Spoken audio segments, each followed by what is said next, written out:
Let's Podcast alongside Joe Giglio. I'm Joe Ovias inside Eford Studios in downtown Raleigh. Thanks to Empire Properties and thanks to Copiers Plus. Check them out online at copiers-plus.com. I need to use the Kyocera printer to put in big, bold letters around the house. Did you take your Claritin today? Have you taken the Flonase before you go to bed? Have you ordered the Navage? That's who we need as a sponsor, by the way. But thanks to the people who do sponsor us, including our big corporate champion, Copiers Plus. Check them out online at copiers-plus.com. Joe, I'm struggling right now with the allergies. It's bad. You know what you needed? What do I need? A trip to Phoenix. That's a different set of allergies. It was glorious. It's a different set of allergies, man. Really? Oh, yeah. Oh, yeah. I'm bad. Oh, I felt like rejuvenated. Interesting. Yeah. Now, look, I kept giving myself ear infections without realizing what was going on. I'm like, every spring I keep getting ear infections. What is going on? It's like knocking me out. You know how many like ACC tournaments I powered through with the allergies and whatnot? And my doctor's then goes, "Do you have cats?" I go, "Yeah." You know you're allergic to cats, You're right? allergic to them. Yeah, I understand that, but I can't get rid of the cats. My wife and kids love the cats. This orange fluff, Roy, he is my cat. I am his person. What am I supposed to do? And that's when he put me on the allergy cocktail. And you're on it. And I'm on it, but then I forget. And that's where I'm at. Just like I forget college basketball never sleeps, dude. You can't take a break from college basketball after the Final Four. Oh, no, because now you have to scramble to figure out who the hell's going to be on your favorite team's roster next year. So I figured there's enough college basketball news and tidbits that we can do a little bit of a lightning round, but let's go ahead and start with the transfer stuff. Who is entering the portal? Who is not? Although I feel like we should probably start with NC State. They were the last team to play here in the Triangle. So let's talk about their roster. There are some guys that are just not coming back because, oh my goodness, you mean people actually do run out of eligibility, Joe? I didn't think it was possible. That's possible? But are we finally running out of COVID years? It's true. Oh no. I hate that for DJ Burns. DJ Burns, DJ Horn, Casey Morcell. Yeah. So yeah, State will have a nice core there of Ben Middlebrooks, Mo Diarra, Michael O'Connell, but obviously they got to augment that. They have a freshman coming in Paul McNeil, local kid who could really, really, really stroke. But those types of players, as we've seen, need a little time to develop, right? I mean, not exactly a creator, but he can really stroke. When Scott Wood says you can shoot, you can shoot. Is Bronny James a potential fit for NC State and Kevin Keats? Because Bronny James has a decision to make. Does he transfer to another college or does he go pro?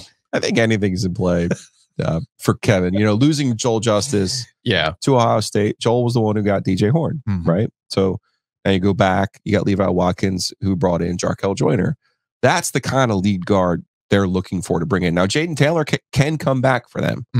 I don't know what those conversations will be like. I haven't had a chance to talk to either Levi or Kevin, but you have that nice core. They got the Louisville transfer, the big, so they're good at forward, and they like I said, they have a shooter coming in. Now you got to add maybe another wing and a guard. Over to North Carolina, where Seth Trimble is the second UNC player to announce that he's entering the transfer portal, although he is the player who actually put some minutes in, was a bit of a defensive spark, depth guy off the bench. After 2 seasons at UNC, he is gone. But it looks like he's going to be gone. I have to remind myself that just because still come back, because you enter the portal doesn't mean you're actually leaving the school. You're simply going into the portal and having conversations. So I have to correct myself on that. But with North Carolina, the real conversations are about RJ Davis and Harrison Ingram. And based on their decisions, that's when you kind of have a better understanding of what Hubert Davis and their coaching staff has to highlight. And to me, those are the things that tie into Elliot Cadeau, who they are clearly of a high belief that he can take the next step. We saw glimpses of it last year, but he never really truly showed you the full potential. So now it's a matter of him taking the next step. And if RJ Davis isn't going to be there, well, who do you augment? Elliot Cadeau and was it Ian Jackson is the kid coming in. Drake Powell's the kid coming in. But with RJ, it makes it a lot easier because you have your answer. You've got Elliot Cadeau, you've got RJ Davis, you've got Ian Jackson that can come through.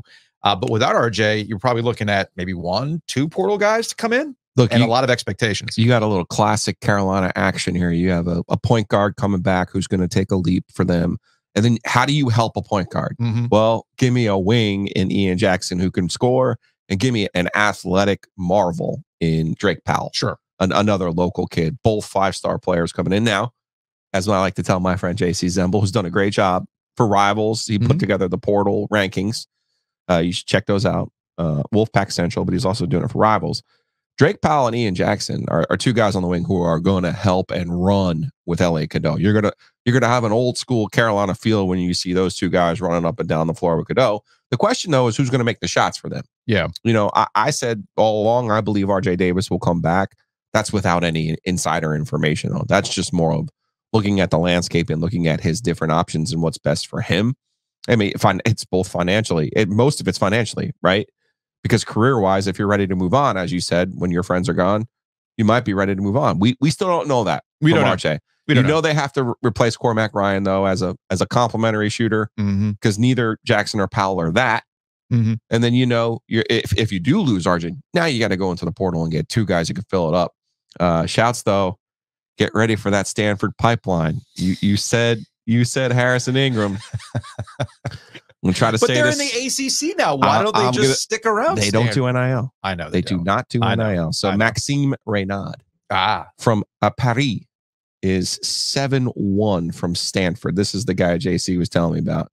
He had some really good games out in the for Stanford this year. 15-5, 9-6, 7-1 guy. This has got. I mean, look at this kid's smiling face. This has got Carolina written all over him. Part of the family. He's ready to go. Look good in blue, right? Look good in blue. One real quick thing about RJ Davis.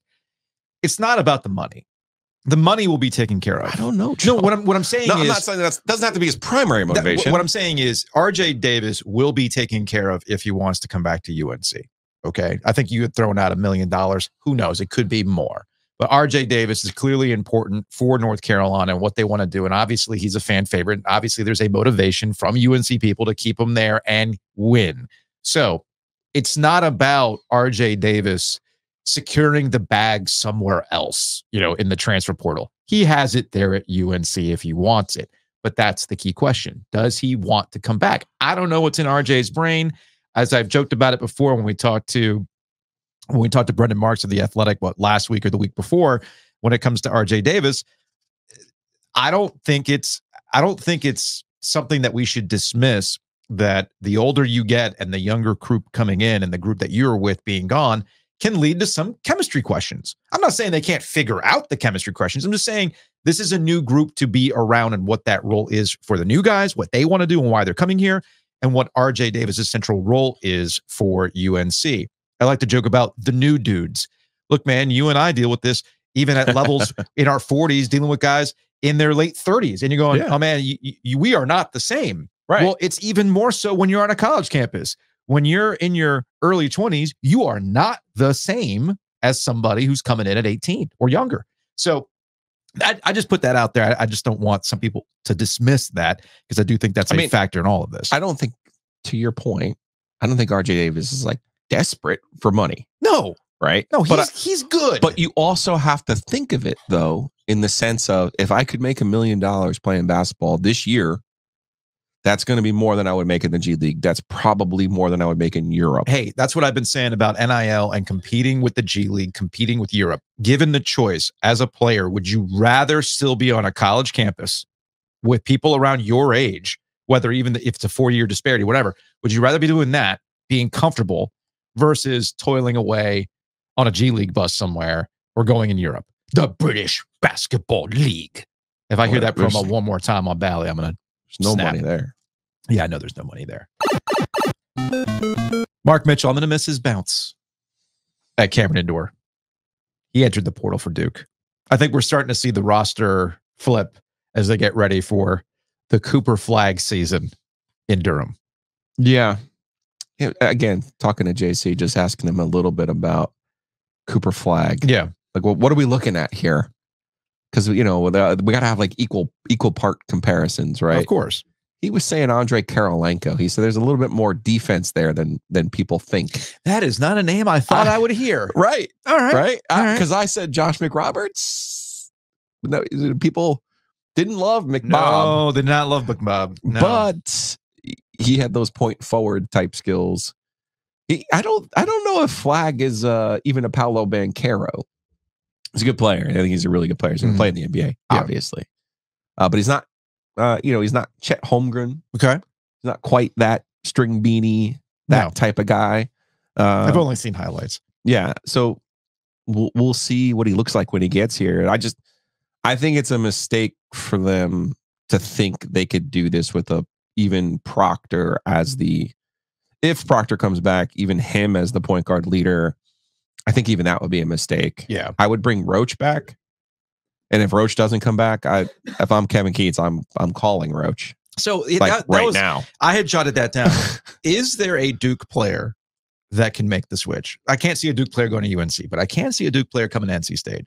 My guy BP Cox on Twitter, when the Mark Mitchell news hit, he's like, "Hey, NC State." I'm like, now I don't know if there's a roster spot for Mark Mitchell, given the guys who are coming back for. No, NC I mean State. I think they're fine in that department. But Jeremy Roach is an intriguing question because I think it's going to happen. It's going to happen. Somebody's going to leave UNC or Duke and come to State. Remember, I was on that last year. Yeah. Who was it from UNC that transferred? Was it DeMarco Dunn? Was it DeMarco Dunn? It might have been DeMarco Dunn. Anyway, I'm of the belief it's a Kinston kid. I believe it's going to happen. Yeah. But Jeremy Roach more so than Mark Mitchell. But we'll see. We shall see. Hey, we had a Clemson NC State trade last year, and both teams ended up in the Final Eight. Dude, Joe Girard was on Clemson's squad too. Swapped out oranges. This may not be the time for this because you want a lightning round. Yeah, what? Did you see Joe Girard's goodbye letter on the Twitters? I did not. What did I miss? Sir, I struggle. This is a generational thing. See, this is why I talk about new dudes. This is a generational We are thing. not the same. Different generations. There was a women's basketball player who was very accomplished who had transferred as well, or was in the process of transferring, and it was like, I will forever be a ... And it's like, that's not what the word forever means. Well, Seth Trimble kind of said the same thing about UNC. Not word for word. No, they all do. But it's essentially the same thing. Like, I'm always going to be a Tar Heel. This blah, blah, whole blah, blah. generation, like, I'm Caleb Love. I'm a Tar Heel for life. It just didn't work out. No, Joe Girard. I mean, and I guess maybe these are Russell Wilson scars coming back a little bit. Perhaps. But it's like, Joe Girard, I will forever be a Tiger. And I'm like, you were literally like, you have like Boeheim DNA. Yeah. What are you talking about? You were adopted by the Boeheim family. You were at Syracuse for 4 years, and now you're a Tiger for life. I mean, well, okay, all right. Come on. Let's Casey Morsell, right? Casey Morsell's kind of in the same boat. I was doing some scrolling last night, and like our Corey over at Pack Pride was like, look at Casey Morsell's passion for NC State. I'm like, yeah, but Casey Morsell can come over from Virginia.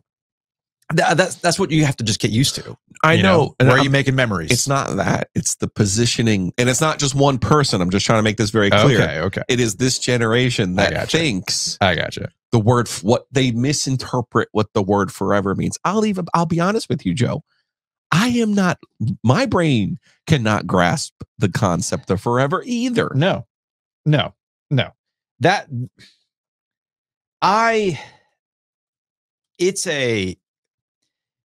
It is something that transitions us over to the women's game. Okay. So the ratings for the women's tournament and the men's tournament have come in, right? And there's been a big deal made about how the women's tournament outrated the men's tournament in the final. And there's a variety of factors for that. The Wall Street Journal broke a lot of this down, but people were focused on this particular graph from the Wall Street Journal. Oh, no. Do I get to do the thing I love to do? What do you love to do? Oh God, are we choosing violence at 9:20 when I'm not exactly on my game? Yeah, by all means. Oh no, you go ahead. It's our podcast. I put the graph up. I'm gonna put it in the chamber. Hang on. Look, I put the graph up, and it points out, the women's final moved to ABC from ESPN in 2023. The men's final has been alternating between CBS and TBS in recent years. This is all from Nielsen sources. But yes, the women's championship game ratings were better than the men's championship ratings by a good 4 million viewers. Now, again, there's a variety of reasons for this. Just hit my favorite, please. Don't make me trigger you. But make your point first. But I know where one of them is. I know what one of them is. Okay. There was one game that was played at 3:00 in the afternoon on a Sunday on ABC. The other game was played at quote unquote 9:23 Eastern time on a Monday night. That might factor in, Joe. Whereas Easter Sunday ratings for NC State and Duke were better than the championship game. I mean, again, it's Easter Sunday. It's being played a little earlier in the day. I think that was, what, a 6:00 tip, if I remember correctly. That night was kind of fuzzy for a variety of reasons. But yes, the time of the game and where it's played does factor into that kind of stuff. Huh. So, should I push it or no? Go ahead. So, the decline of baseball, this is my favorite. Mm-hmm. Maybe don't start the World Series games at 8:30. Maybe it's good for your sport to be on. I think you're missing the big reason why. Sundays in the afternoons. I think you're missing the big reason why. And I want to get away. I want to get away from the grifters online who are tweeting through it right now. I think the best part for women's basketball is the familiarity. Ding ding ding ding ding. The stars that have emerged. That's exactly it. And I'd be remiss if we don't include the Dawn Staley clip of her on the stage thanking Caitlin Clark. Yeah, I talked about that on Monday. That's huge. That was crazy classy. Mitch and I talked about that after the fact because Staley understood the reason why women's college basketball is having a moment is because it's the tide raises all the ships, right? And it's not just one player, which they've had before. Yes, and the familiarity of it, yes, and the stars being kind of built in has helped women's college basketball, which ties back to the start of this conversation with the transfer stuff. If fans of the men's game have a hard enough time understanding, well, who's on what squad, what particular year, I got used to be, I just had to worry about the new hot freshman coming up. Yeah. Now I got to worry about, oh, wait, which Stanford player did Giglio say was going to be the hot shit? I can't remember. Wait, weren't you in Syracuse orange last year? Now you're in Clemson orange this year? I'm very confused. All that stuff over time erodes into the familiarity and the connection you have to the men's game. Hard stop. The women's game, through a variety of factors that are out of their control. And NIL does help in this matter. Yeah. Because we've had this conversation about Caitlin Clark. Yeah. How big of a star is Caitlin Clark going to be in the WNBA versus being at Iowa? Okay. And I like those conversations. I think those are interesting conversations. But the men's game will not recognize this. They will not recognize this. But I also don't think it's necessarily some sort of crisis that the women's game is having better ratings than the men's game. The women's game has better ratings than some professional championship broadcasts that are not football, for heaven's sake. That's good. I think that's great. I think it's a proof of concept, by the way. My biggest takeaway is all the hand-wringing from people who have talked about how NIL and the transfer portal, but specifically NIL, was going to ruin the fabric of college sports. You were wrong. You've always been wrong. And maybe I got my scars showing because how many meetings did we sit in where it was pounding the table about how this was terrible for college athletics and you need to be talking about it in this particular way? And I didn't feel it. I'm like, no, I don't see it. I don't think most people see it. I think people are just worried about their money and not really worried about anything else. They're worried about their own money. Yeah. Right. And if anything, it has helped. So why has the women's game had familiarity? Why is Caitlin Clark able to stick around Iowa? Because of all the factors that have come into college athletics with NIL and the ability for players to make money on their name, image, and likeness has helped. And the ratings tell the story. So I don't want to hear ever again. Now, see, you chose violence. Now I'm choosing violence about this particular topic where people have been in my mentions, in my emails, in my face telling me, this is horrendous for college basketball. No, it's not. Because look who 18 million freaking people just watched a championship game on a Sunday afternoon. Think about how nice it would be if NC State and Purdue have no history. Right. Now they've played in the Final Four. What if they played again next year? You'd be like, oh, that's interesting. I would watch that. I would watch it. Right? Like, think about the great confluence of events that women's basketball had. You had not only Caitlin Clark knocking off South Carolina last year, which was #1 the whole year, right? Like, they knocked them off, and then they lose to LSU. Well, then it's flipped this year. They beat LSU. They get to come back on Angel Reese, and then South Carolina says, no, I'm going to pay you back. Storylines. We used to have that regularly in college basketball. Yes. We no longer have that regularly in college basketball. And that's part of the issues there. Housekeeping. Maybe it's all the allergy medicines that are making me a little lightheaded. I don't even know what's going on. Is it hot in here all of a sudden? I don't know. Feels good in here. Big thanks to Enovana for sponsoring Housekeeping. Check them out, ENOVANA.com. Maybe you've had a house that's been hit with that thing that's been making the rounds in Wake County public school systems, and you're going to need some serious deep cleaning. You can do that with Enovana and their green cleaning solutions. So check them out, ENOVANA.com.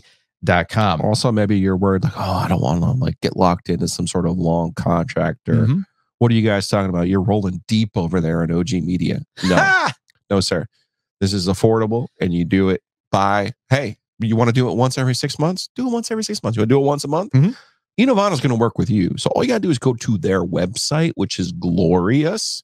As I've said before, their website, very good. Check them out, Enovana.com. If you have mess inside your mansion or trash in your cabana, get it clean with Enovana. While we've got the jingle, I got to give Bud a shout out, man. Yeah. Bud is the one who came up with the jingle. Bud communicates with me like 25 different ways. They're going to they have a show, though. Let me find the show and we can plug the show. Okay. Like, they're going to be performing. While you're finding the show, let me give some shouts to Breeze Through. Check them out, breezethrough.com. Breeze Through also has a food truck, and that food truck is going to be on site at Shady's May 3rd. That's a Friday. That's the OG birthday bash. So the Breeze Through food truck's going to be there providing some food. We're just going to be hanging out. This is a low-key event. We're going to have trivia as like the one big activity. We're going to have bourbon raffles, some other stuff too to raffle off. But ultimately, it's just a hang. It's just a chill thing to commemorate 1 year of doing the podcast and thanking everybody for their support. And a big thanks to Breeze Through for that. And we can't do Shady's without Whitaker and Hamer. Check them out online at wh.lawyer. Again, that's wh.lawyer. Did you find Bud's playlist? I did. The Antique Outlaws will be at Aversboro on right by Matt Davis's office over there in Garner.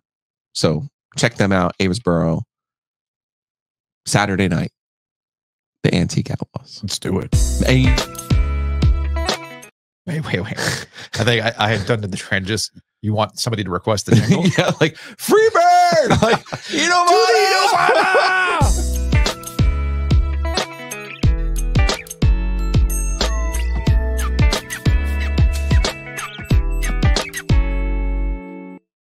Svechnikov did it again last night.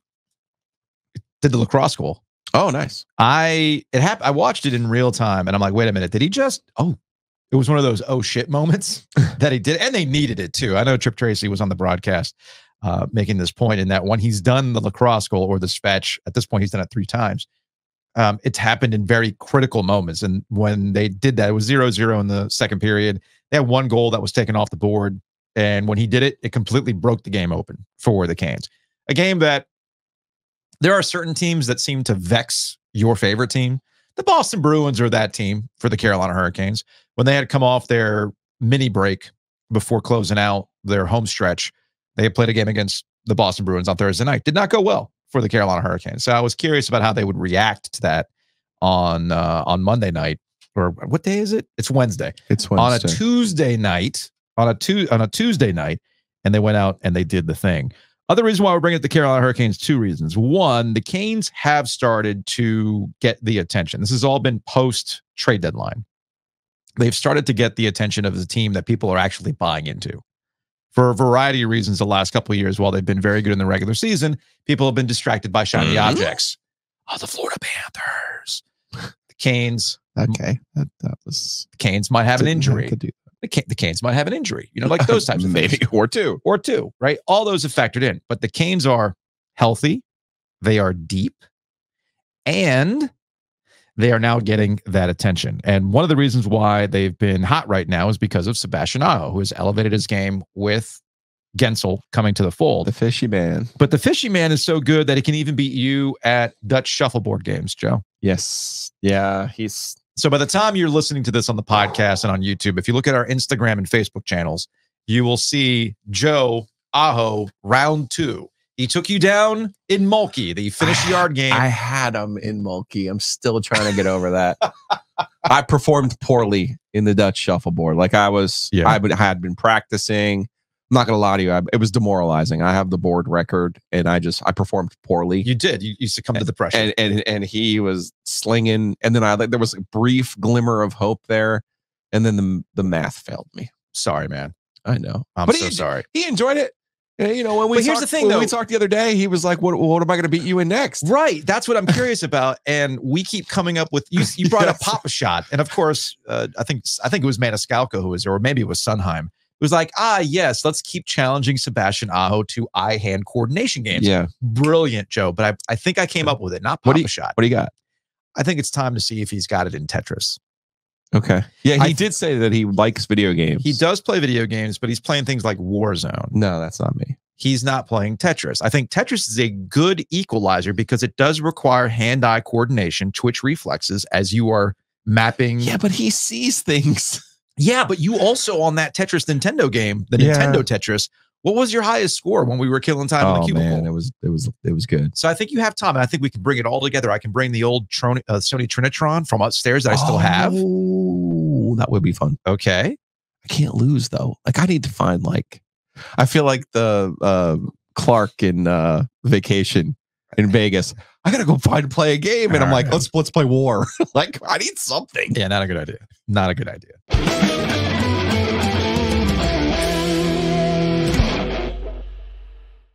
Joining us on the Heister Automotive Group hotline is David McKenzie, McKenzieLaw.net. He is our house counsel on this ACC FSU matter. He's also YouTube's favorite lawyer, or as one Twitter guy, one of my FSU guys that I follow on Twitter, he had said, he'd subtweeted you, David.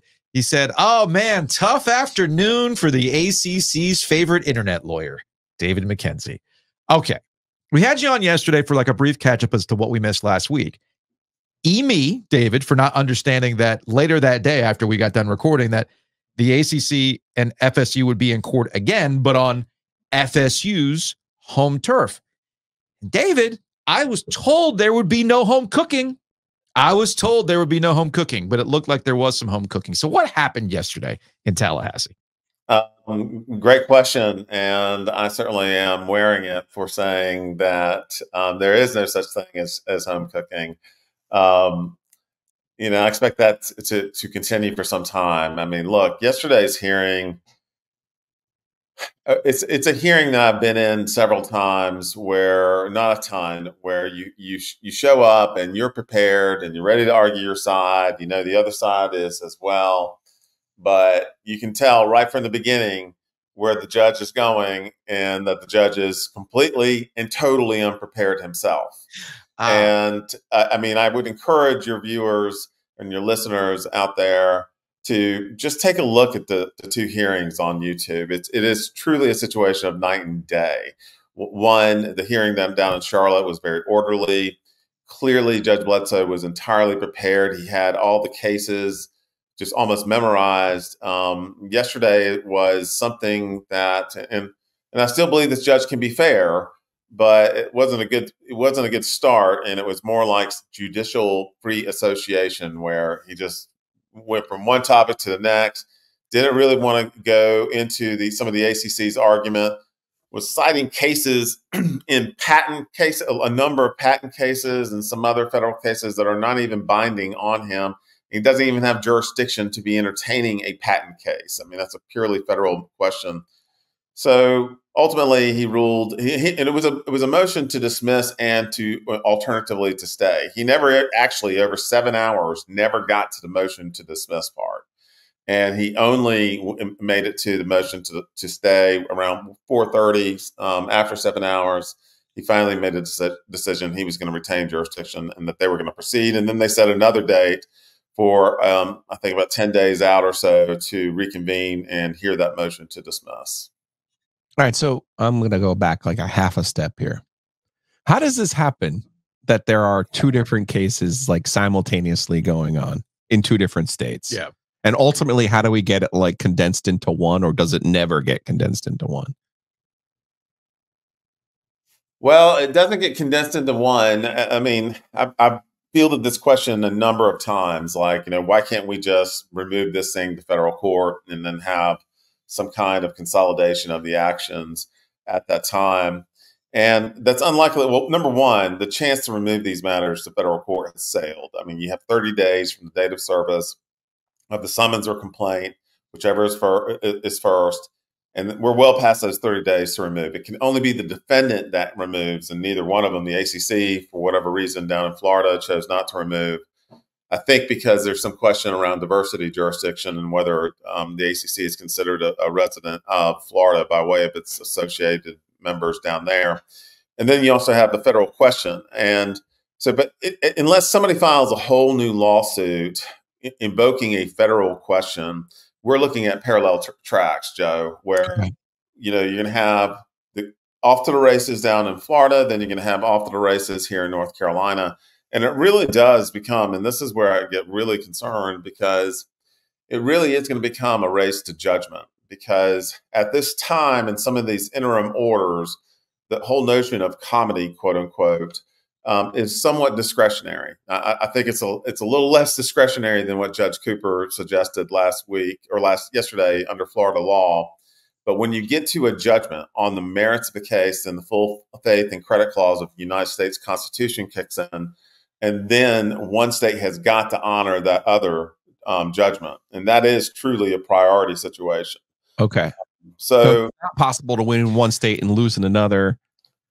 This is truly about who wins first. Yeah, because I'd seen this, David, that you had tweeted this out in big bold letters, race to judgment, and how this doesn't necessarily line up well for the ACC. So it's kind of a two-part question here. There is what exactly a race to judgment means, and if one goes before the other, how does that affect the other one? And then I have a question following up.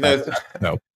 I haven't seen this situation before in my career. I mean, this is a very rare thing. And what I think would have to happen is that whatever judgment as I suggested in that tweet, whoever gets the judgment first and is able to get everything resolved first is going to force it upon the other state to basically recognize that judgment.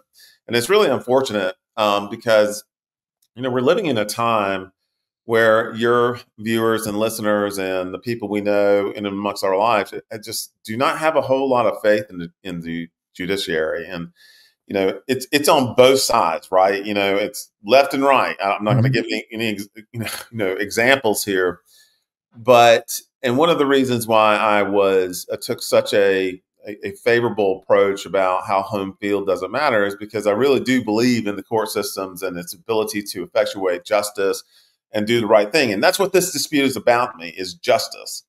But when you have two competing tracks going on at the same time involving the exact same question of law, the same fact pattern, the same dispute, then it necessarily is going to degenerate into, Florida State's getting home cooking because this is all being rendered down in Tallahassee, and the ACC has a judge who has a UNC degree in the ACC in his back pocket. And that's important. It's just not how it works. Yeah. I strongly disagree with the court's decision yesterday. It should have easily been stayed. It was a no-brainer. It was a no-brainer. It was a layup. I think you're asking the wrong question, sir. At the risk of telling a lawyer that you're not supposed to ask questions that you don't know the answer to. It's not about justice. This case is about Florida State lowering their exit price. Yes. I think that's what this is. And that's what I've been screaming from the jump, and what we kind of danced around yesterday. In that, to your point, we don't know what the number is, but we do know that Florida State doesn't want to pay whatever the estimates are. Because I know yesterday, and kind of keeping up with the reporting that was happening in the court yesterday, David, there is the number that Florida State's Board of Trustees had put out there, which was almost $500 million, or just over $500 million. In the court conversation, they were saying, actually, it might be more than that. It could be $750 million. It could be a higher price. Obviously, Florida State is looking at this saying there's no way we can pay this and still compete. And their argument is this affects us. I think the terms that were used, these are our home games. This affects us playing for national championships. Monetarily, this is killing us. Never mind, they agreed to it in the first place. I mean, that's something that you and I think most logical people understand. The reason why it's so prohibitive is because of what had happened with Maryland, which I thought was hilarious that the judge didn't know Maryland was in the Big Ten. Awesome. Way to understand the dynamics at play here with the ACC and why we're here in the first place. So that's why from the jump, I've always said that it's not really about the courts. It's who wants to fight this as much as they can in the courts, pay the legal bills before they start looking at that math equation and going, yeah, we should probably settle for this amount and get the hell out of here. Yeah, well, think about how those legal bills are. Two points there, Joe, is that number one, it's fine if they want to complain and scream like a petulant child, which they are doing. They are.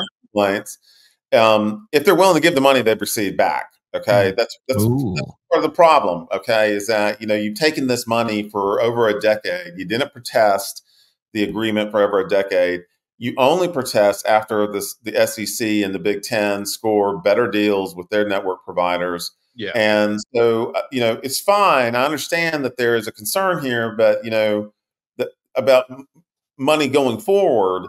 But what about the money you've received and the equities involved in that? Should they depart? The damages that would flow to schools like Wake Forest or whatever. So that's one point. The other point, and this was, a little disturbing from yesterday. I just couldn't believe how much outside the record the court was willing to go. It was considered. I mean, on a motion to dismiss, you're looking at what's before you, what's being alleged in the pleadings. You're definitely you're allowed to infer some things. You can step outside the pleadings for some things, but that's really kind of where you're at. You're stuck with what's been filed. He was talking about Clemson. He was talking about the University of Maryland case. He was citing patent law cases, federal circuit case. I think I heard him only cite one case involving the the Florida Court of Appeals or the Florida Supreme Court. And so, and he was also focused on this notion of sovereign immunity, which unfortunately I know a lot about. Because my United States Supreme Court case where I got skunked 9-0 was a sovereign immunity case, and so. But what they're essentially arguing, or yesterday, and the judge was actually seeming to buy this, is that Florida State, was looking at a taking situation by the all-powerful ACC of its property as if it was some sort of Fifth Amendment question in reverse.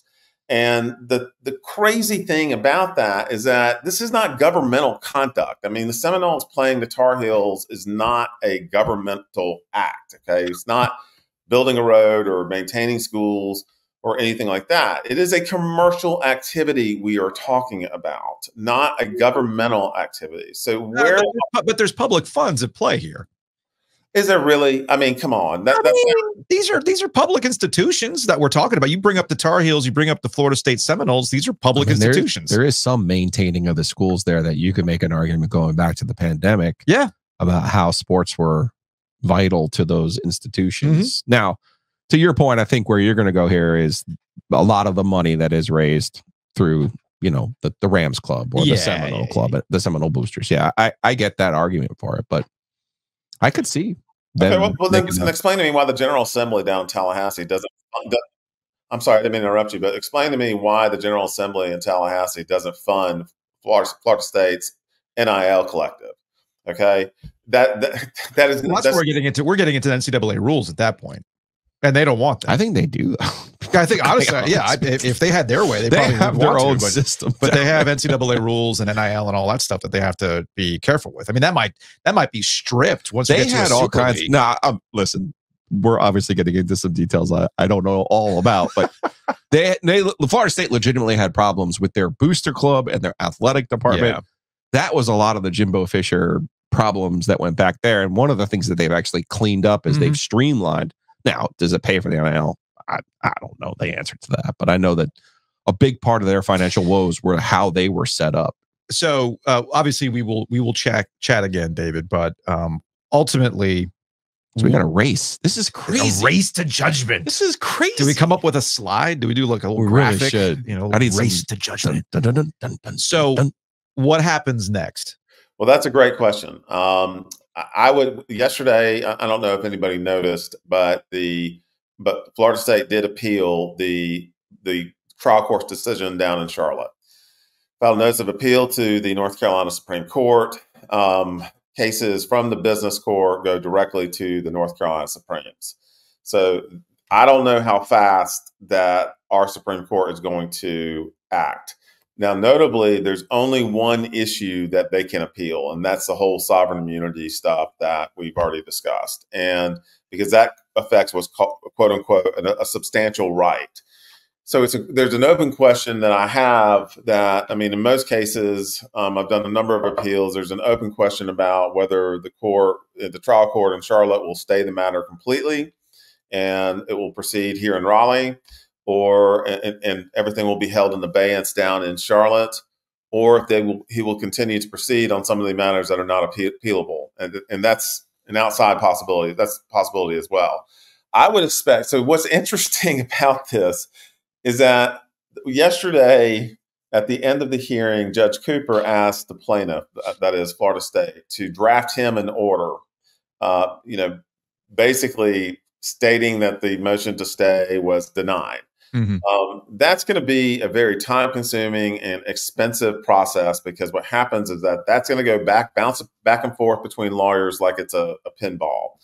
And so until he enters that order, there's nothing really to appeal. Now, so I do think it's moving along a little bit faster in North Carolina, and there's only really one issue that the ACC can appeal.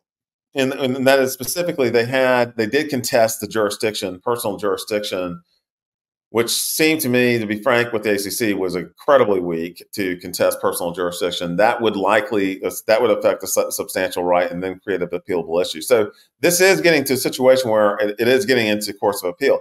I personally think that it is, and I'm speculating here, but I personally think that our Supreme Court is going to act quickly. It has shown a propensity in the past, that especially when it's a matter of deep North Carolina interest, it has shown them a propensity to act quickly. And I think, of course, it'll allow certain briefing schedules and everything else, but I don't expect it to be like years from now. So those are sort of the next steps. I think that the courts are probably, it is definitely moving along slower down in Florida. And but the judge hasn't entered an order yet, and that could be weeks off. David McKenzie, McKenzieLaw.net, Florida State's favorite Twitter lawyer, joining us here on the Heaster Automotive Group Hotline. You're in the great game now, David. Welcome to our world. Man, it's a vicious world out there. Eyes are wide open, man. So I had no idea what I was stepping into. Talk about them Knowles. Hey, man, we just talk about the Knowles, man. All right, David, we appreciate it. We'll talk to you later. All right, see you guys.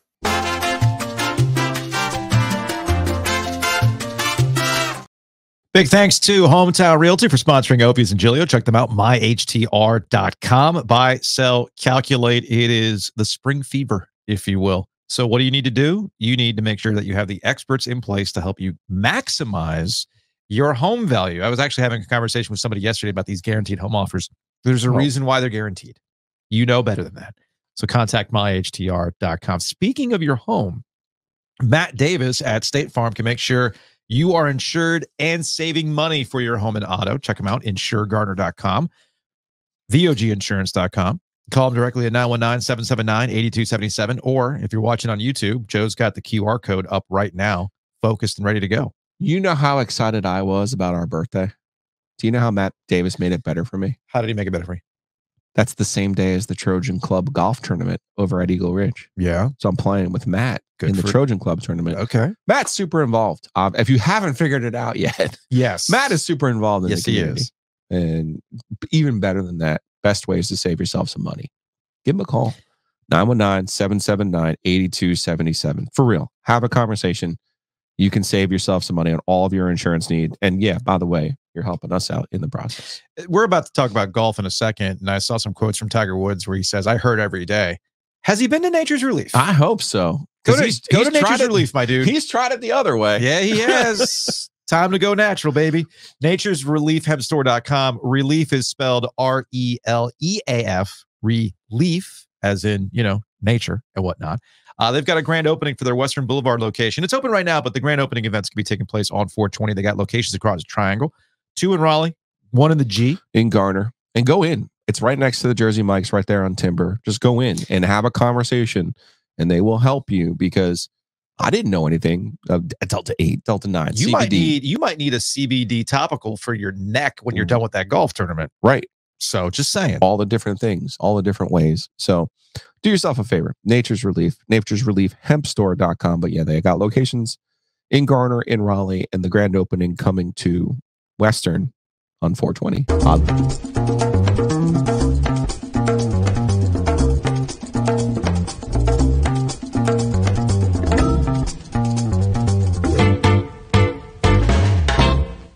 Time to get into the OG Gambling Syndicate. Use that DraftKings promo code OG24. But because it's golf time, we also want to shout Rowback for jumping on board this podcast as one of our corporate champions. Use that promo code OG20 to save 20% off your order. What I love about golf is that you want to wear golf-related attire while you're watching golf or taking in golf. I always love a golf tournament because the groups look ready.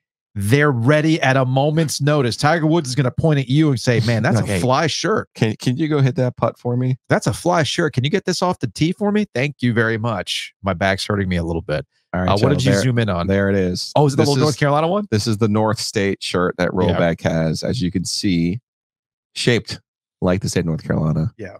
And they have it in Tar Heel blue. They have it in other colors as well, but they have such a great selection. And you can see, look, hey, they have shorts. Oh, heck, they have hoodies. They got joggers. They have a lot more than just golf shirts, but obviously they have the best golf shirts. So check them out. It's Rowback, R-H-O back, rowback.com. In my head, I'm hearing Ludacris, right? Mm-hmm. Rowback. Dun, dun, dun. Rowback. Dun, dun, dun. Do I need Rand or Hayes for that? Do we think you probably need Hayes for that? Hayes, that's a Hayes production. Yeah. That's a Hayes production. That's what I was hearing in my head. I like that. See, I saw our forever producer. The ideas, they just come. They start flowing now. When I get a little time, they just start coming. So rowback.com, check them out. Use that promo code OG20, save 20%. Speaking of Tiger Woods, we can't let go of Tiger, can we? Tiger Woods. No, you get the feels, man. I get the feels. I mean, we're kind of dialing back what we expected out of Tiger Woods in the Masters. You're just hoping he makes the cut because there's consistency, there's streaks involved in whatnot. I don't expect him to. I mean, he played 6 tournaments last year, and only completed 3 of them. Yeah, once upon a time, you wanted Roy Williams to be our Masters correspondent. Yes, and I think he has obviously walked Augusta. People don't realize how difficult, of course, it is to walk. Mm-hmm. And obviously, anytime he's out there and in a position, I'm watching him on Monday practice, and I'm thinking to myself, it's a little bit like watching Bobby Knight, if you will. And follow me here a little bit. Okay. Bobby Knight was the best to do it at his time. He was the best to do it, right? But he didn't want to change. And you're sitting here going, well, Mike Krzyzewski looks at that and goes, if you just changed a little bit, coach, you could have adapted. You probably could have won a few more games and could have lasted a little bit longer, right? You could have.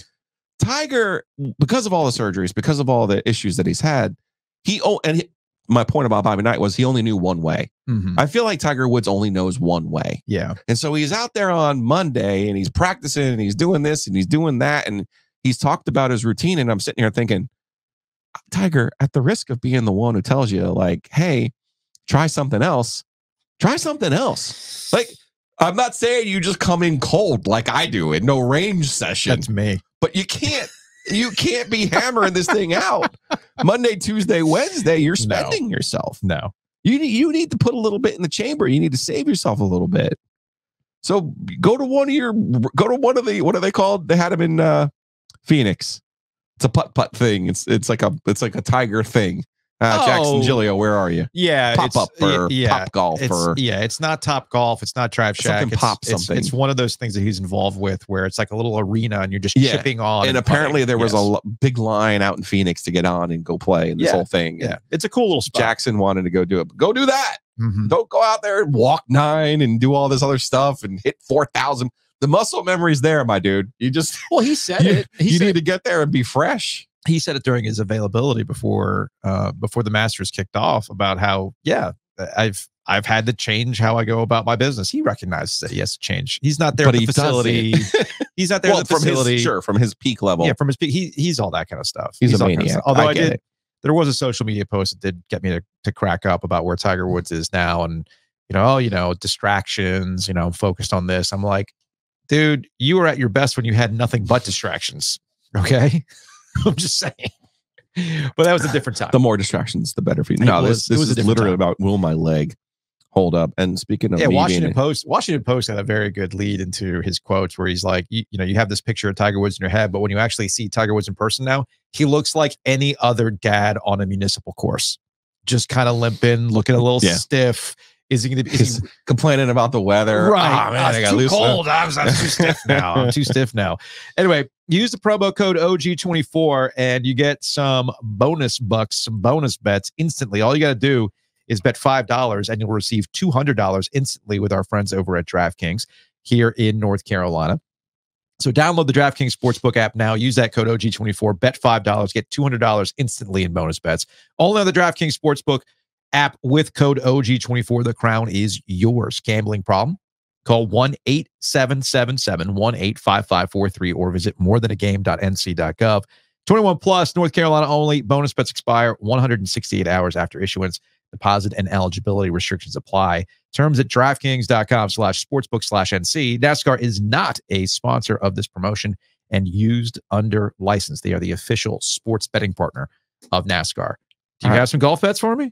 No golf today. More soccer because you hit? I'm still saving the golf. Yesterday? I'm doing golf with Bennett Johnson and Josh Goodson today. We'll do the OG Gambling Syndicate. We'll go through soup to nuts and all the Masters picks. But for today, since I hit both teams to score yesterday, I'm feeling slightly froggy in this Champions League, if you will. We've got Dortmund from your favorite, the German league, the Bundesliga, going to Madrid. I want you now. I'm on the DraftKings website, as you can see. I want you to take the spread in this game. Dortmund's on the road, but they are in form, as they like to say. You get even money. You get Dortmund plus a half. So there are 3 total outcomes to this game in regular time, Joe. Dortmund could lose. Dortmund can tie. Dortmund can win. You are now covered in 2 of those 3 outcomes because of that plus a half. So give me Dortmund plus a half. And you'll note, Joe, this is important for new gamblers. That's in regular time. So if this thing, it's done, okay? You don't have to worry about penalty kicks and overtime and all that other stuff. This is a 90-minute bet. So that's the way that you handle soccer.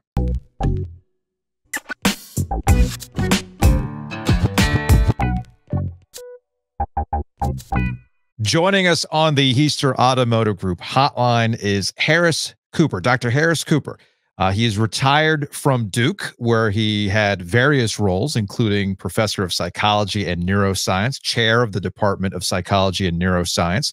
And when you decided to retire, Harris, you decided you want to hang out at ballparks all day. Do I have that right? Well, it wasn't the first thing that came to my mind, but it was certainly one of those things that would be high on my list. Lifelong baseball fan. Mm-hmm. But ending up working at the Bulls Park was really actually quite fortuitous. I went to a ball game that the Duke Blue Devils baseball team was played a couple seasons at the Durham Athletic Park, and the Durham Bulls Athletic Park. The athletic park is actually different. It's where the movie was filmed. And I was walking down the concourse, and there were probably about 800 people there, by the way, most of them probably related to the ball players. And it was at the end of February. It was 50 degrees outside. Somebody walked up to me and said, "Would you like to work?" And I said, "No, not really." She handed me her card, and she was the HR director for the Bulls. Okay. And I think I probably fit a type. And yes. She was doing a good job. So you wrote a book. The reason why we're talking to you is you wrote a book. Basically, it's called Finding America in a Minor League Ballpark. And I'm assuming that a lot of this is based on your time at the DBAP, and I've spent a considerable amount of time at the Durham Bulls Athletic Park, and I know you've spent a considerable amount of time at various baseball parks. But why baseball? Because, you know, sports, the beauty of sports is that it brings everybody together. I mean, we're seeing this with NC State during March Madness, and how everybody's just this communal event that everybody's wrapped up in. The Carolina Hurricanes are getting ready for a Stanley Cup playoff run. That's going to bring everybody to PNC Arena, bars, etc. It's good for business in general. But what is it about baseball that you find more interesting compared to the other sports? Well, the first thing I had to say is I grew up 3 blocks from Yankee Stadium. Okay. So basically it's in my blood. There's no choice in the matter. But each one of the sports has actually a slightly different sense to it. Okay. So, you know, when people talk about baseball, they talk about statistics. Baseball fans tend to be more statistically oriented, though the other sports are catching up in that regard at the moment. There are different levels of physical contact. And the people who tend to go to baseball games, especially minor league baseball games, tend to more represent the middle ground of America politically, in terms of the diversity of the fan base, ages. So there's something special about baseball that always attracted me. And this was an opportunity. I wouldn't say it was on my bucket list that I realized it was there, but as soon as I started doing it, I said, this is something I am really happy that I fell into. It's interesting you bring that up because I am somebody who has been labeled as a sports fan that doesn't necessarily get wrapped up in baseball. I did not grow up around baseball. My dad is a huge baseball fan. My grandfathers were big baseball fans. My mom's dad was a huge Yankees fan coming over from Cuba. So, I mean, if you want a taste of America, what's more American than the Yankees, right? And on my dad's side, it's a connection to St. Louis. I had family, and my grandfather almost worked for Anheuser-Busch. He had a job available to him, but they worked for Anheuser-Busch. So I have a collection of family from St. Louis, and my dad's first taste of American baseball was the St. Louis Cardinals, which has made him a St. Louis Cardinals fan for life. And then for me, growing up in South Florida, it was mostly football, and the Marlins weren't a thing until the 90s. So I've always associated baseball as something that I enjoy going to and taking in, but not necessarily something that I watch on television, which is why I enjoy going to minor league baseball games. And I've spent a lot of time at the Durham Bulls Athletic Park. And I couldn't tell you who won or lost that day. More often than not, when I go to a Bulls game, I could not tell you who won or who lost that day. I wanted to make sure that I got something good to eat. The beer was cold. The kids had a good time. And if there was fireworks at the end of the night, even better. All that is a long lead up, though, to say that when I go to the ballpark, to prove your point, there's families like mine, and then there are the people sitting on the third baseline with the book, keeping the stats, keeping an idea of who this prospect is, where they're going, etc. That really is a cross section that I wouldn't necessarily get at a Canes game or a college basketball game. Yep, you're absolutely right. The different types of families, the different types of fans who come to a baseball game, especially minor leagues. I think the distinct difference between minor league and major league. I ran into a birthday party for a guy who was 90 years old, who was there with his 2 sons. Okay. That's a 90-year-old. I remember my younger son. I want to say it was my dad celebrated his birthday at the Durham Bulls Athletic Park. And I want to say my younger son, Jacob, oh man, how old was he? Maybe 5, I think it was, when we had a birthday party there. It also happened to be Willie Bull's birthday too. So birthday's great. But the next day I'll run into a family that has a week-old infant swaddled. And they're all there. You'll find people who, like you say, hang out by the dugout trying to get autographs, hoping that they're going to get an autograph for the next big thing. And you'll run into people, you'll be sitting next to somebody who can recite you statistics about the ball players that will leave you humbled in how ignorant you are. But then you'll also find people who know nothing about the game. They're at their first game. I met a couple. She lived in Manhattan. He was from Israel. They were both there for their very first baseball game. They didn't know how many outs there were in an inning. Mm-hmm. One of my favorite stories is I had a girl walk up to me. The game was tied at the end of the 9th inning. And she said, "What happens now?" And I said, "Well, they play extra innings until somebody wins." And she says, well, do they call the game off after 10 innings? And I said, "No, why do you think so?" And she said, "Well, there's no more room on the scoreboard." And well, they take all the numbers down and the first inning becomes the 11th inning. And then she understood. Mm-hmm. But I think this is especially true at the minor league ballparks. You'll find people with all sorts of different levels of knowledge about baseball. It's also different from park to park. You know, like I'll go to a Durham Bulls game, and oftentimes I've gone as part of some sort of corporate event, right? You know, my wife's law firm will do a big summer event there. But then I've gone to Five County Stadium to go check out the Mudcats. Mm-hmm. And a Mudcats game is entirely different in that, whereas the Bulls are bringing in people from all over the triangle, I found it to be interesting in Zebulon that it was more community supported. You're seeing the local area youth baseball teams. You're seeing people who clearly buy the season tickets and just hang out there and know the vendors, and they know the people, the attendants, and everything else.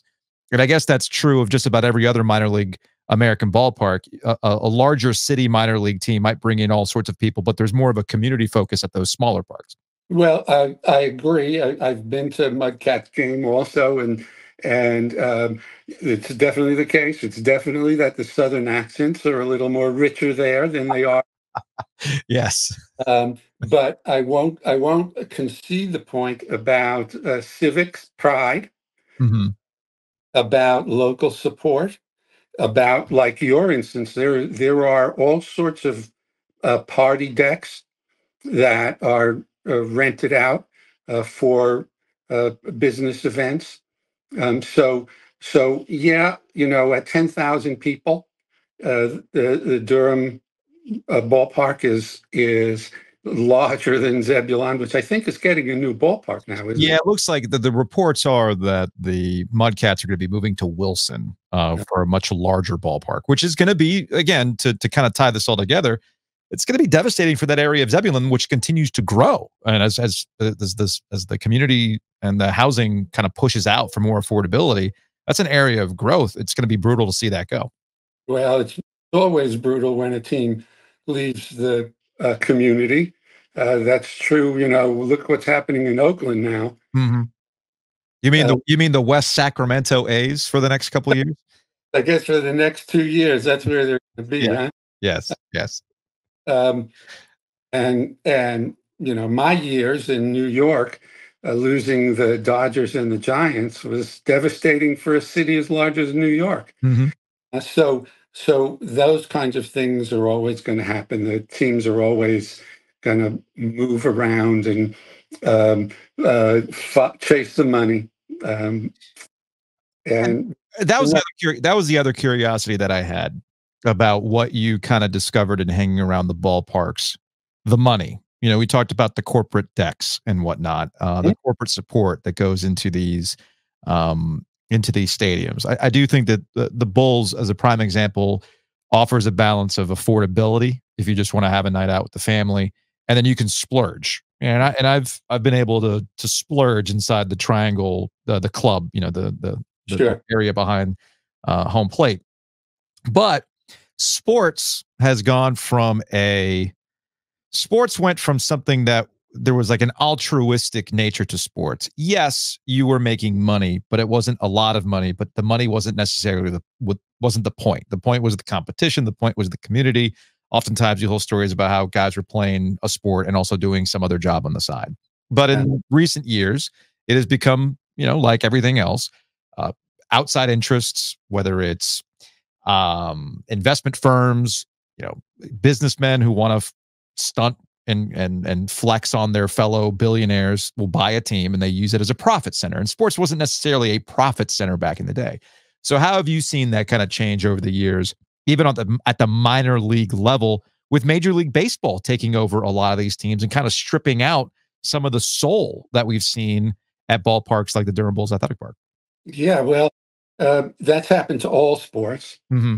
I think when as soon as you talk about money, I think you have to talk about video streaming and capturing eyeballs, and we've seen that in all of the different sports. So I don't think minor league baseball is any different in that way.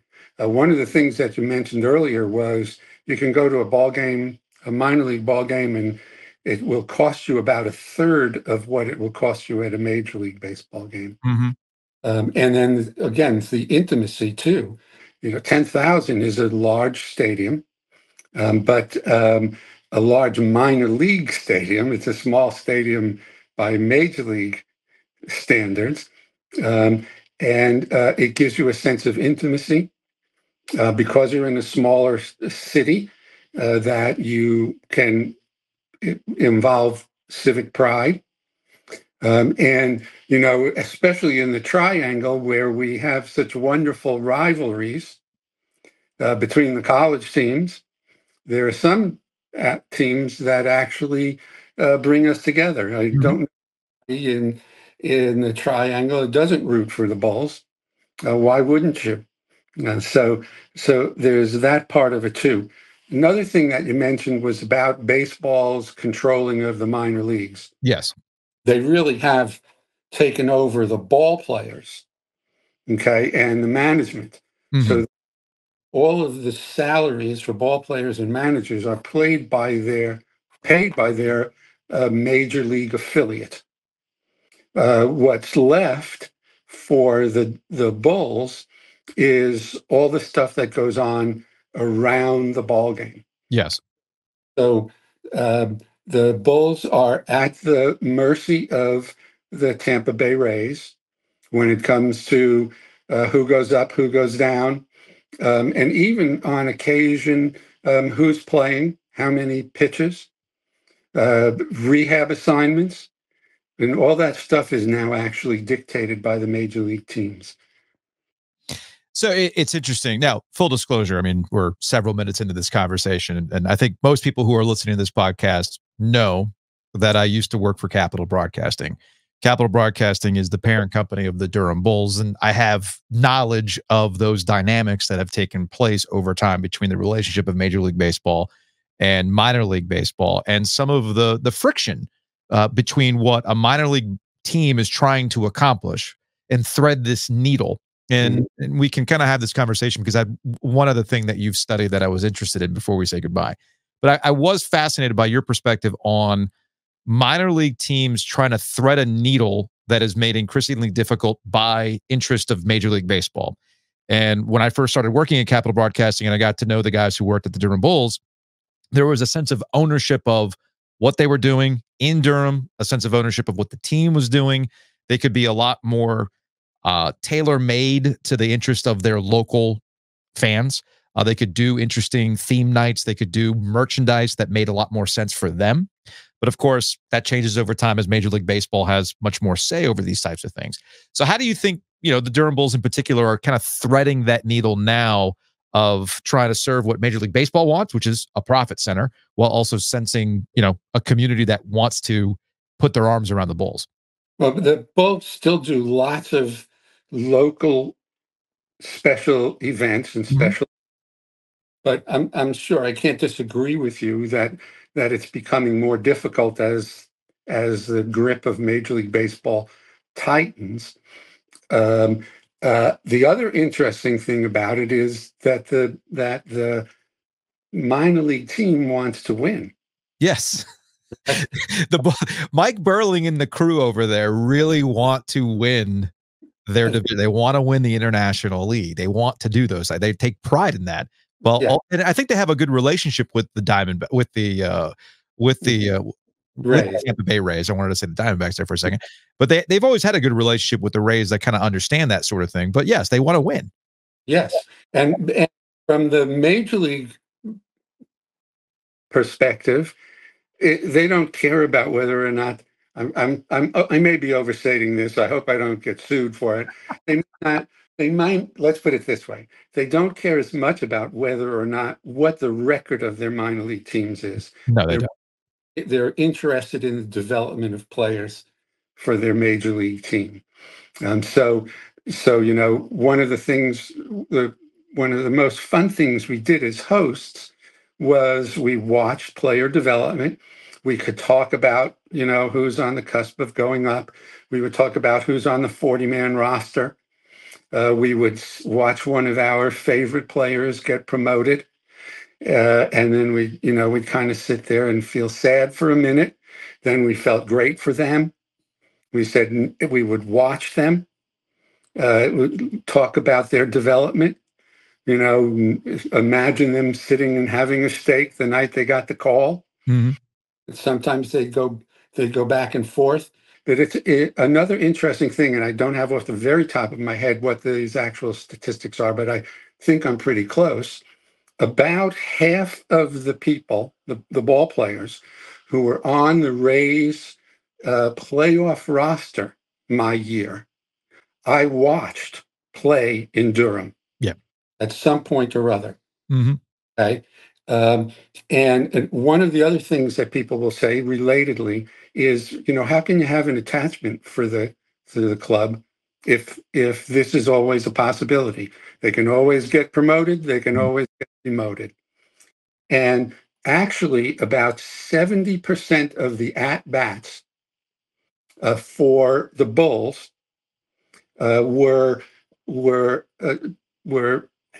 took place for about 14 players.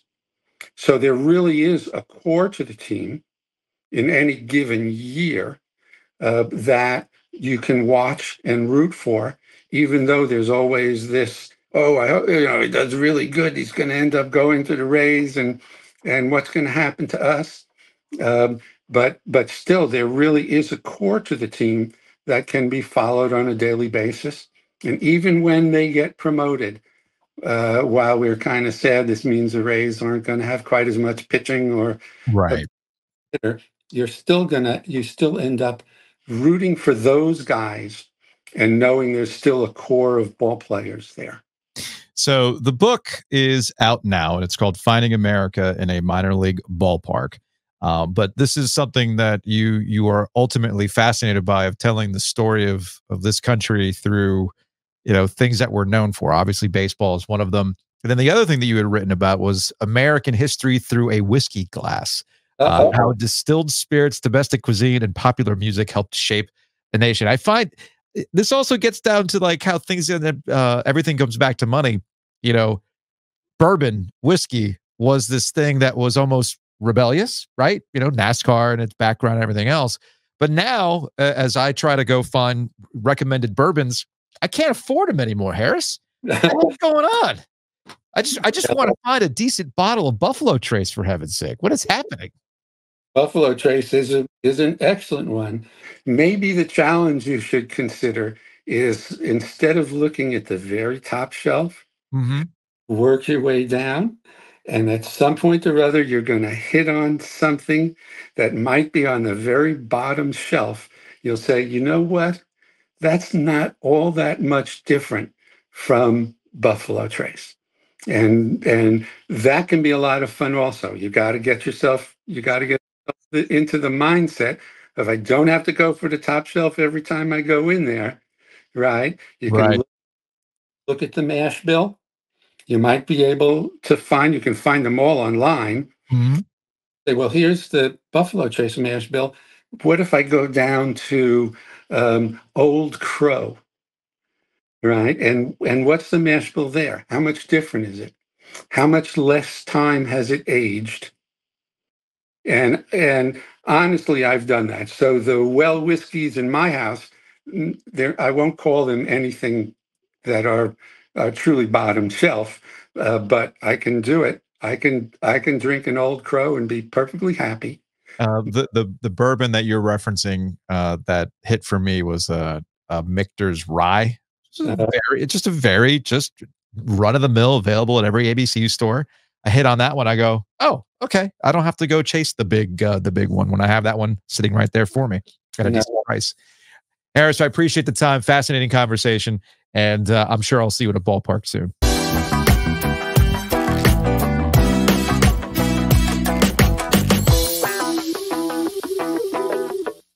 Big thanks to Two Roosters for being a corporate champion. Check them out, tworoosters.com. They've got kid flavors, kid chef flavors. They pick the best kid concoctions, and they're available at their various stores. You know the kids are rock stars. Are you kidding me? What?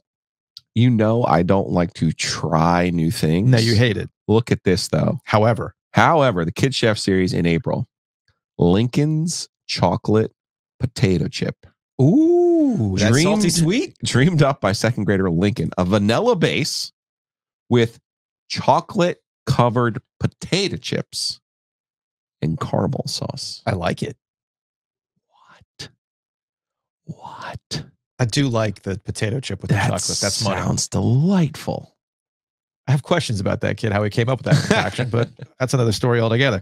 So go to tworoosters.com, locations across the triangle, find out the new flavors from these Kid Chef series. It's a lot of fun. Big thanks to Butcher's Market. I mean, you can get two things done in one. You can get that French dip that people are telling us about. Apparently, we've been sleeping at Lake Boone, and then you can go to Two Roosters after that if you want, or just get some stuff to take home, get a couple pints, bring that home, and you're good to go. All thanks to the Butcher's Market. Check them out online at thebutchersmarkets.com. Again, that's thebutchersmarkets.com. Mosquito Authority, Pest Authority. I got Mosquito Authority coming out to my house today because the treatments begin. Spring is here. It's about to get warm. We've had our spring of deception. It's starting to get warm. You know, the bugs are going to be out. Actually had a listener reach out, a big Costanza moment for you, Giglio. It's like, hey, who's that sponsor that does the moisture barrier? Why, yes. Oh, yeah. That's bugsbite.com, Mosquito Authority and Pest Authority. So check them out. Bundle and save.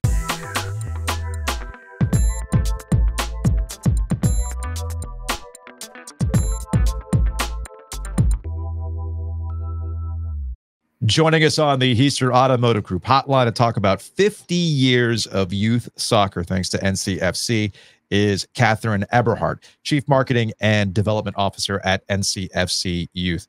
Catherine, thanks for hanging out with us. Yeah, thanks for having me on. Look forward to chatting today. So it's funny. I've lived here long enough to remember when youth sport. My kids are young enough that they started in Castle and then it switched over to NCFC Youth. Okay. And I'm curious about from the development of Castle to when NCFC became a thing and they took over the youth program and whatnot, just how much growth has happened from that point on.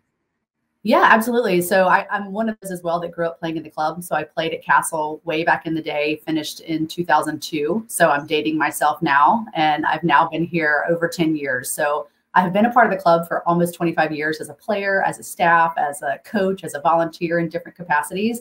And just like you said, you know, we come from humble beginnings in 1974 when there were just passionate parents, volunteers, people that just wanted to give kids a place to play. And in 2017, there was that big moment where Castle, Triangle Football Club Alliance, and North Carolina Football Club, professional teams here in the area, were able to kind of come together under one sort of brand and banner. We still operate separately on the youth side as kind of an organizational effort, but obviously share a brand with the pro club. And that gave us an opportunity to bring together people, resources, fields, kind of leverage in the community to keep making access, you know, more broad and bring the game closer to people. And so that really was a pivotal moment for us to bring kind of two of the biggest clubs in the state under one brand. And at the same time, you know, we were able to kind of navigate through the pandemic, which was kind of a key moment for us as well. So look forward to kind of sharing more as we get through the chat today. But, you know, we're at 16,000 plus players now this year. Jeez, okay. 10 years ago, we were under 10. So for us, it's been monumental growth, especially at the grassroots level, which is what we like to see. It's just more kids playing at the introductory space. I want to contribute to this conversation, Catherine, but you have me staggered at 50. Next year, I turn 50. Oh man, well, I'll be 40 this year, so I'm with you. I'm hitting a milestone myself. I was sitting here doing the math, going, "Wow, they must have started a really long time ago." Oh no, I was born that year. No. Oh no, I'm old enough though to remember Castle, to remember Charlie Slagle, and just the unbelievable growth that you guys have had, and staying power that you've had, and what you mean to the local community. You know, the Final Four events. I'm not allowed to call them that. Sorry, the cup, the women's cup, the college cup events. They don't happen without going back to Charlie and going back to what Castle was and now NCFC is. And it's a testament to you guys that those events still happen, and the way that your teams and groups and players support those events. Yeah, that's exactly right. The NCAA doesn't come here without NCFC. No, for sure. We our tournament series that we host in November, December, our organization, we really stand behind that. And I love that you mentioned Charlie. So Charlie Slagle, longtime Davidson coach, obviously was here at Castle for more than 10 years. He's the reason I got my job here and kind of came back into the soccer world. And, a driving force behind the NCAA College Cup coming to Cary, Wake Med Soccer Park, building Wake Med Soccer Park in 2002 and opening that, what was SAS Soccer Park at the time.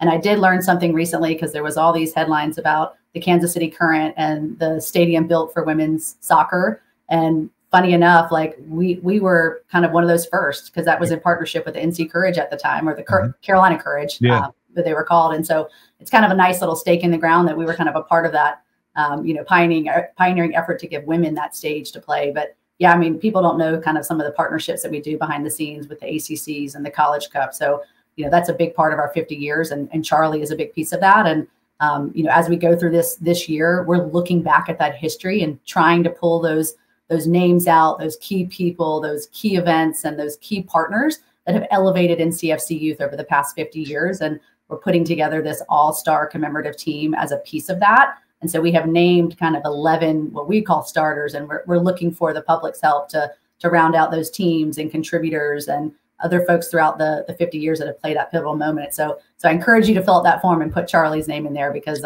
he's definitely a contender. Now, how can people just go to the NCFC Youth website for that information? That's right. Yeah. NCFCYouth.com. It's right there, splashed on the front page. A lot of the starting 11 dates back to some of our earliest years. So you think of Capital Broadcasting Company and Jim Goodman, who helped build WRL Soccer Park for us. That's our crown jewel. If we didn't have that, we wouldn't have tournaments. We wouldn't have the kind of attraction of the college cups to come to the area to kind of coincide with our events. You think of Billy Trott, who's an attorney from the 80s, and he's still practicing today. And he was one of our former board presidents. So they're NCFCYouth.com, and you can check out the starting 11 and then also find the nomination form. Now, you mentioned access, and we can close the conversation on this, because I find this interesting. When my kids never went beyond the rec level. One, just bless Caleb, sports, not for him, all good. And Jacob, my younger son, was interested in playing soccer, but then he got the call from hockey. He wanted to play hockey badly. So off he goes. And I've always found soccer to be one of the more accessible youth sports out there, but there's levels to this. Sure. So when you talk about access, there's a rec level, which is really easy to sign up for. It's not necessarily cost prohibitive. Most of the games are played locally. But once you start moving up, that's when things can get a little more interesting for families. So how do you guys help with that? Yeah, absolutely. So at NCFC Youth, we pride ourselves on being full service in a sense that, as you mentioned, we have recreation, we have an intermediate kind of program, and then you can go all the way up to the highest levels of play that you can find in the country. And even at that recreation level, while it may not be cost prohibitive to most of us, it's certainly, every season adds up. Then you got to add the cleats and the ball and every other little peripheral thing that can come along with it. We have a dedicated financial aid program that we are fully committed to. So this year, we're probably going to award around distribute $480,000 in financial aid. And that's to players across all levels of play. Certainly those higher levels of play that require a little bit more expense and cost and buy-in from the families, most certainly, because you have paid coaches at that level. But it definitely goes all the way down to our grassroots play. And for us, access, it's not just about financial access and removing that barrier to entry for anyone that wants to play, but it's field development. It's bringing the game closer to neighborhoods and to kids, so they don't have to drive from, Cary all the way up to North Raleigh at the rec level. So how do we make sure that those kids have close access and that's not, their reason to not play? And then obviously other things we have 2 outreach programs that are specifically dedicated to populations that are often underrepresented in youth soccer, club soccer specifically. We have a top soccer program, which is for athletes with special needs that has just boomed. So now it's in Raleigh and Cary, and we have about 150 athletes with all ranging abilities that are paired with kind of peers. So like their player peers, and they get adaptive programming throughout the year. And that's a reduced fee program. And similar to our La Liga program, which is really targeted at reaching the Hispanic and Latino communities and bringing them into club soccer and then giving them those opportunities to develop. So yeah, it's financial access, it's geographic, and it's specialized programming to make sure that kids are in the right place and have the opportunities available. I was going to say, you were talking about all the other costs that kind of pop up. My first thought was, how much money did I give the Kona Ice? It is a hit, especially with the warm spring days coming. We love having that Kona Ice truck out at the park, and it is certainly a fan favorite after the games. I'm pretty sure that Caleb just wanted to play soccer because he knew he was going to get some Kona. Exactly. Pretty sure that was the case. Exactly. We appreciate the time. Best of luck on this endeavor as you guys have hit 50 years, and best of luck in pulling people together to offer those opportunities to play youth sports. And I can have fun at the expense of my own kids and whatnot, but it was important because that's how you learn teamwork. You get around people, good coaching, all that stuff matters. And it was a good experience for him, and I'm glad he went through it. And hopefully we can have more kids do that. And we appreciate the time. Yeah, thank you for the time, and thanks for giving me the opportunity to tell our story and for y'all's history, and you're a part of it. Sounds like you guys have had kids that have played and obviously know some of our key people throughout our history. So appreciate y'all's support.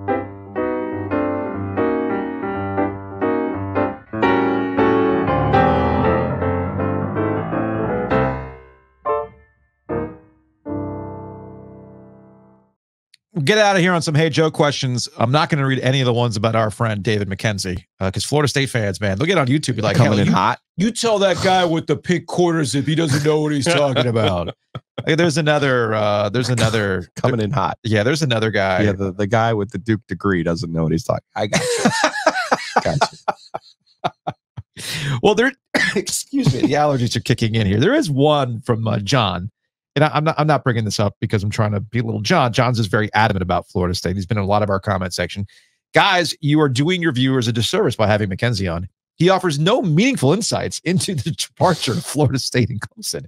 He continues to give the false impression that FSU is going to have to pay the ACC a lot of money for their media rights in order to exit. Not so. Stay tuned. By the way, today's hearing in Tallahassee did not go well for the ACC, which we discussed obviously earlier in the program.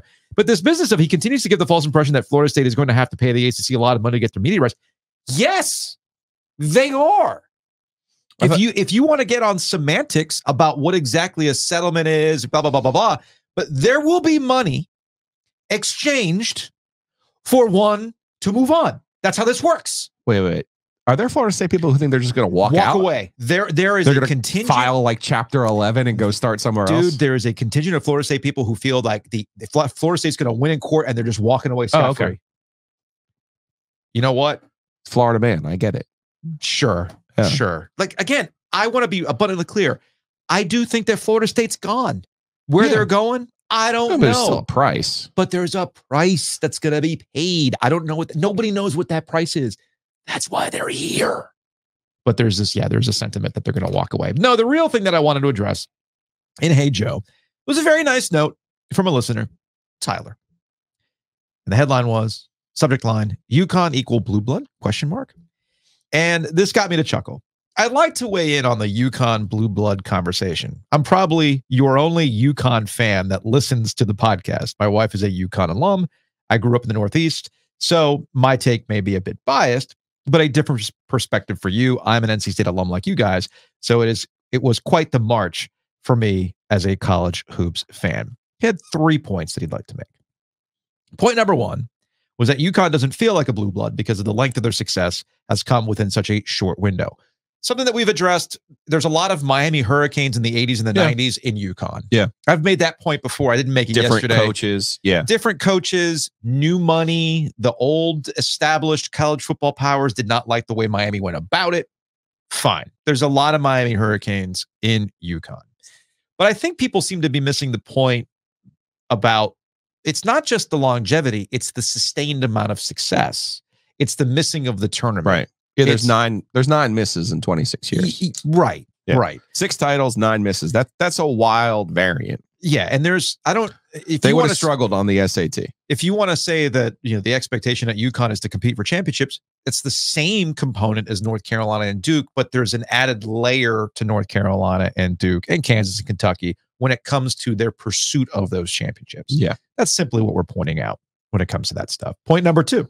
UConn's media market will never match that of Carolina, Duke, Kentucky, Kansas. Yeah, you're right, but UConn does have the worldwide leader in its backyard that has promoted it to no end. So there is that factor as well. Sure. ESPN loves UConn for a variety of reasons. But yeah, media market, what does that mean now? Yeah, I mean, Roy Williams is funny for a guy who says he's technologically inept. He had the most salient point about the state of media when we were in Brooklyn for the ACC tournament. So yeah, I'd always thought that was funny. And number 3, lastly, the recruiting piece and not getting the top one and done talent was a bit misleading. He brought up Stephon Castle. Neither of us mentioned him, a 5-star McDonald's All-American who was going to be a lottery pick in this year's draft. Also, Donovan Klingman will be a lottery pick, perhaps number 5. He easily could be one and done last year, but he barely played because of he had an NBA guy in front of him. Yeah, they can recruit good players, but why couldn't you get Cooper Flagg? Yeah. That's what I'm saying. Like, we've had guys roll through in the last few recruiting cycles where Duke still gets them, right? Like, even Kansas struggles to get them. That's why Kansas is in the conversation because of their consistency. You know what I mean? Like, Kansas can go a minute between titles now. Yeah, they can. They've been known to. And Kentucky's been gone a minute now. I meant to put a chart together of, since the bracket expanded to 64, the number of titles. Yeah. Because now you're throwing Indiana and UCLA into the garbage. I mean, anyway, that's going to wrap it up for today's show. We will see you for a live extravaganza tomorrow afternoon, starting at 2 o'clock on YouTube. We'll have the podcast to follow.